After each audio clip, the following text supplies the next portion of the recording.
For more on this story, we're joined by Dr. Yann Wernert, Senior Policy Fellow at the Jacques Delors Centre. He also works on the Franco-German relations. Hello to you. A lot of undecided voters heading in today. Do you think that's going to have any impact on this vote? Well, it might well be. The polls have been really extremely stable for about a year, which is quite astonishing when you see the range of events that unfolded since then. But we've seen a bit of a movement in the very last days. It's not much, but as said, a lot of people are still undecided, and that might tip the scales and have quite big repercussions for the expected succeeding candidates this evening, Friedrich Merz from the Conservative Christian Democratic Union.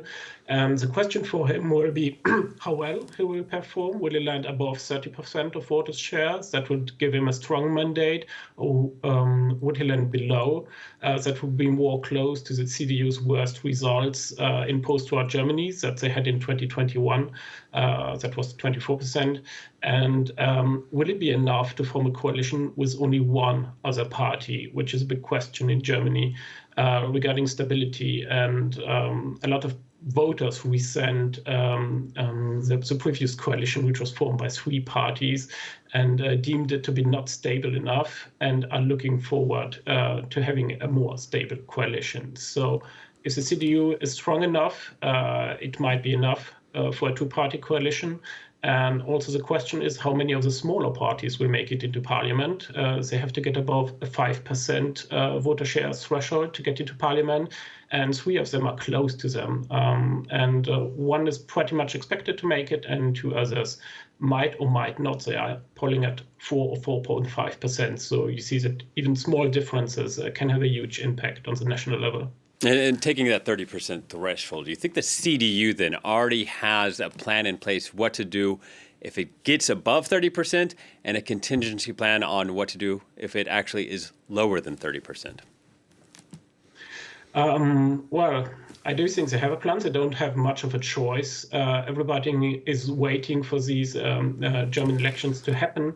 In Europe, all eyes are on Berlin, and we need to give quick answers with regards to the Russian aggression in Ukraine, in regards to American threats on tariffs, and also withdrawing security support for Europe. So they won't have much of a choice. They won't have much time to talk about what is acceptable and what not. They are pretty much set on one coalition partner, the Social Democrats, but they might have also to deal with the Greens to get a majority. And I don't think there will be much time for internal conflict or sorting things out. The world is in shambles, and we need Germany to have a European answer for that, and everybody knows that here. So they will have to do with it. Yeah, and just to remind our viewers, Germany is the EU's biggest member, the largest economy, long seen as a steady, reliable force. But there's a lot of questioning about Germany and its stability, given what we saw last November and prior to that as well, basically since Angela Merkel left office. During this campaign, we did see some discussion over Merkel's legacy and just whether we should rethink her legacy. What did you make of that? Well, it wasn't really the priority of the campaign, but Germany is facing an unprecedented set of challenges in terms of security, in terms of economy and competitiveness. There are huge debates about migration going on, and how to make the ecological, the green transformation happen, and what the best way to do it would be.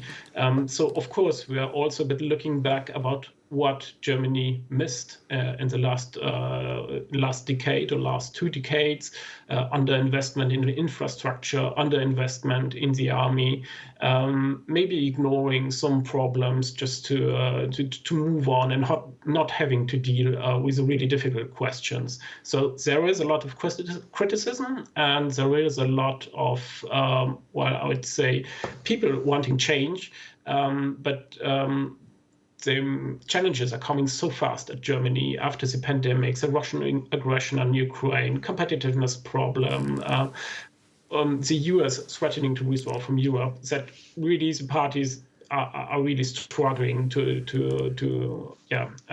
hold the pace and come up with sound answers, because it is such a difficult time, and we've seen such calm times before. Yeah, and one of the things that Mertz said this time around, he warned that the political establishment, if it cannot tackle the economy or this irregular migration, then maybe the AfD could win the next election in 2029. Is that hyperbole? Well, it's part of a global trend, of course, of the rise of the far right, that we are seeing pretty much every European country. Germany has been an exception so far, and will probably stay it insofar as no party wants to ally with the far right. That still holds true. That's opposed to our consensus in Germany, given the events during World War II, where such a catastrophe came out of it. So I don't think this is likely, and the German constitution is also designed as to make it impossible for one party, even if you give an absolute majority in parliament, which did not happen since the 1950s. You have a lot of counterpowers everywhere to make rule of law and the democracy well defended. So I don't think this is a likely scenario, but it's definitely something an evolution that needs to be observed, and that is not really good news for Germany. All right, Yann. Thank you very much, Yann Wernert, speaking to us from Berlin. Thank you. Thank you.